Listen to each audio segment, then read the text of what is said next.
Long ago, there was a beautiful kingdom. It was clean, peaceful, and full of happy people. Green fields surrounded the land. Rivers flowed gently. Children laughed and played freely. The kingdom was ruled by a kind king. He was not proud. He walked among his people. He listened to them. He helped them.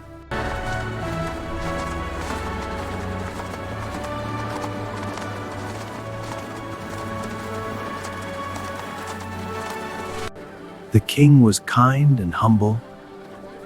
He lived among his people.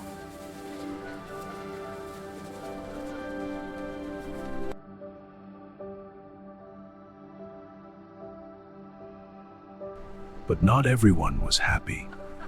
Within the palace walls lived a sorcerer. He was jealous of the king, hungry for power.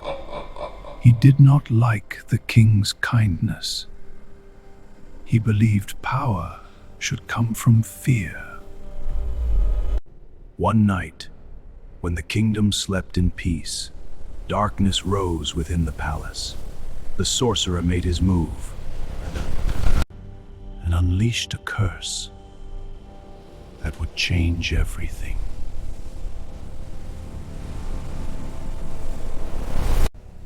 You will not threaten my kingdom. I will not allow it. You have no choice, Your Majesty. The shadows will consume all you love. You have no right to be here. Leave my kingdom at once. Your kingdom?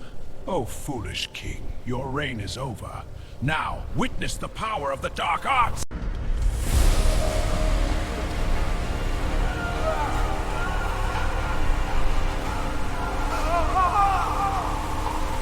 In a single moment, everything changed. The king lost his voice, the king became a helpless bird.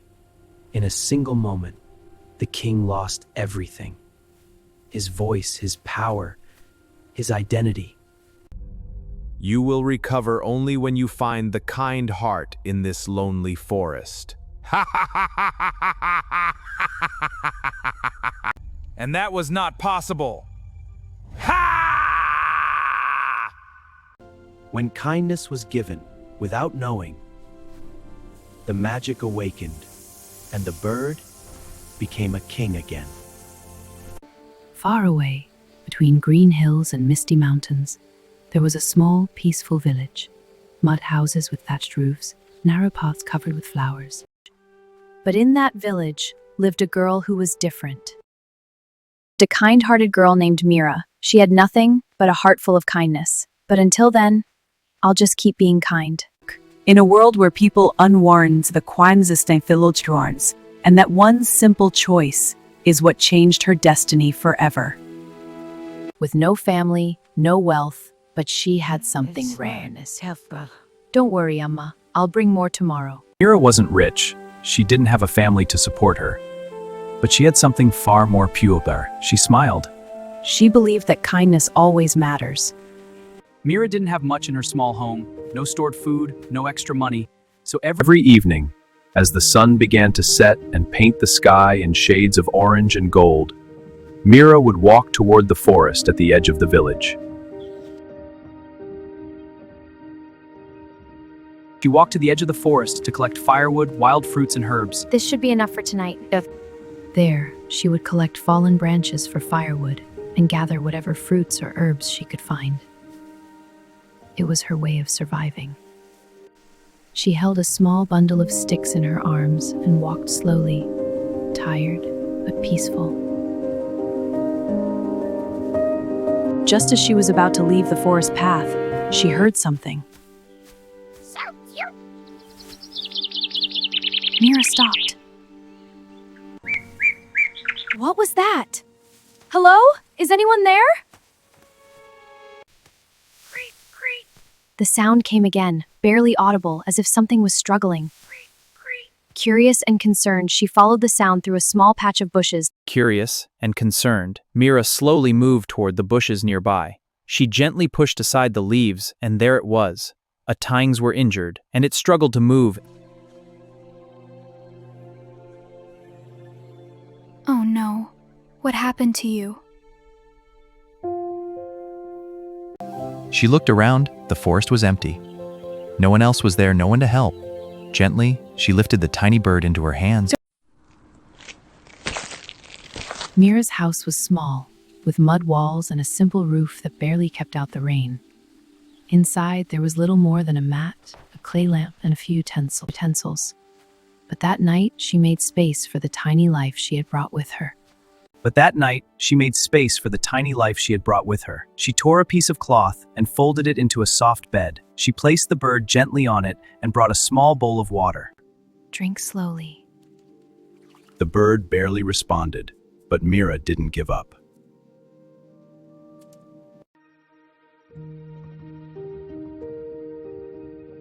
She cleaned its wounds as best as she could and wrapped its injured wing carefully with a strip of cloth. She kept it close to the warmth of the lamp and stayed by its side through the night. You'll be okay. You're stronger than you think. Days passed. Meera cared for the bird as if it were her own. She fed it small grains, gave it water, and spoke to it gently every day. You'll be okay. Slowly, the bird began to recover. Its movements became steadier, its eyes brighter, its chirps stronger, and in that quiet little house. One morning, as the first light of day entered her home, Meera woke up and looked toward the bird. But it was gone. The cloth lay empty. For a moment, her heart sank.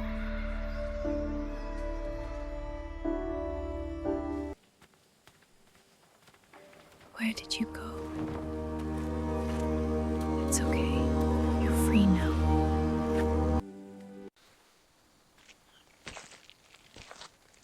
Where did you go? It's okay. Later that afternoon, something unusual happened. The quiet village suddenly filled with noise and the sound of something grand approaching.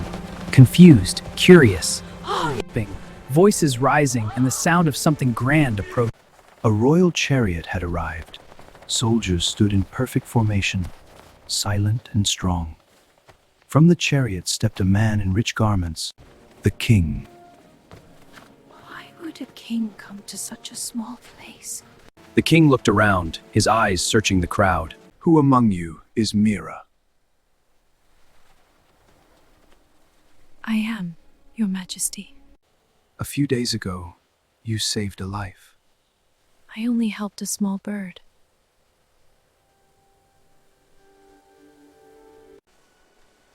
That bird was me. I was under a powerful curse, forced to live as a helpless bird. And you helped me without knowing who I was, without expecting anything in return. Come with me. Let me give you the life you deserve. I didn't help you for a reward. And that is exactly why you deserve one. For a moment, everything around Meera felt still. The villagers, the soldiers, the king.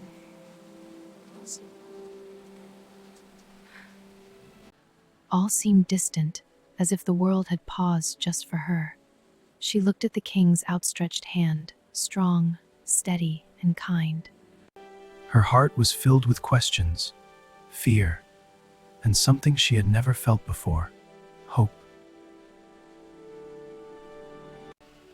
Slowly, she lifted her eyes and looked at him.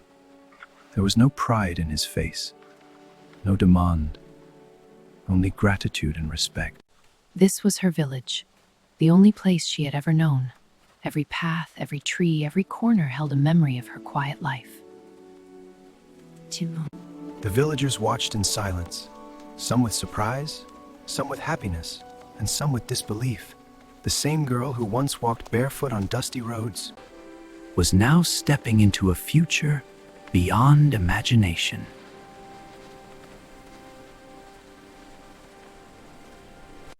The journey to the kingdom began. Meera sat quietly in the royal chariot, her hands in her lap. She looked out at the passing fields, the fading forest. You don't have to be afraid. I'm not afraid.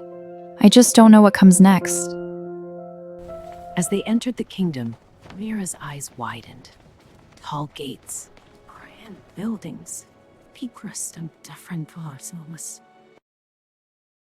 with trust and respect. And slowly, the people began to look at her too. The palace doors opened, and Meera stepped into a world she had never imagined.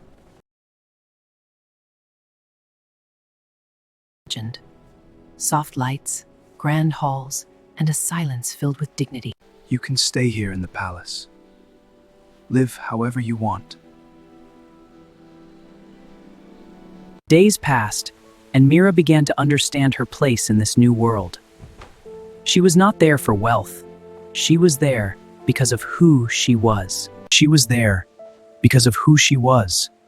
A heart that cared, a soul that gave, without asking anything in return.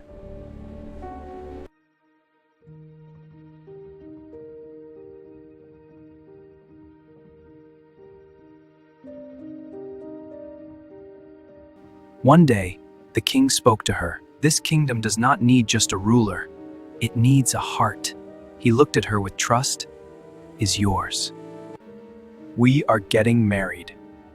I don't ask this as a king, but as someone who respects you and wishes to walk beside you, always.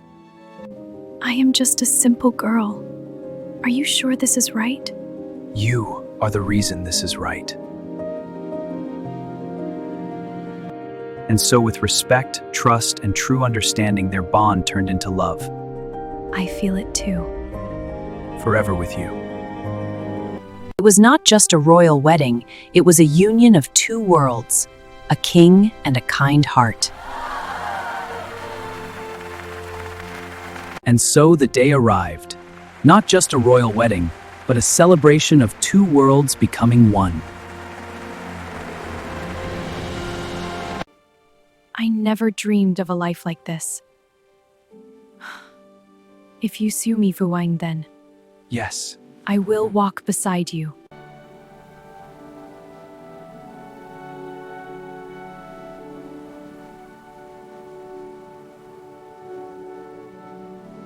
After their marriage, they did not rule from a distance. They walked among their people, listened to their struggles, and led with kindness. The harvest is plentiful this year. Your hard work brings joy to us all. Thank you, Your Highness. Days turned into years, and the story of a simple girl became the story of an entire kingdom. The king once ruled with power, but now the kingdom lived through kindness.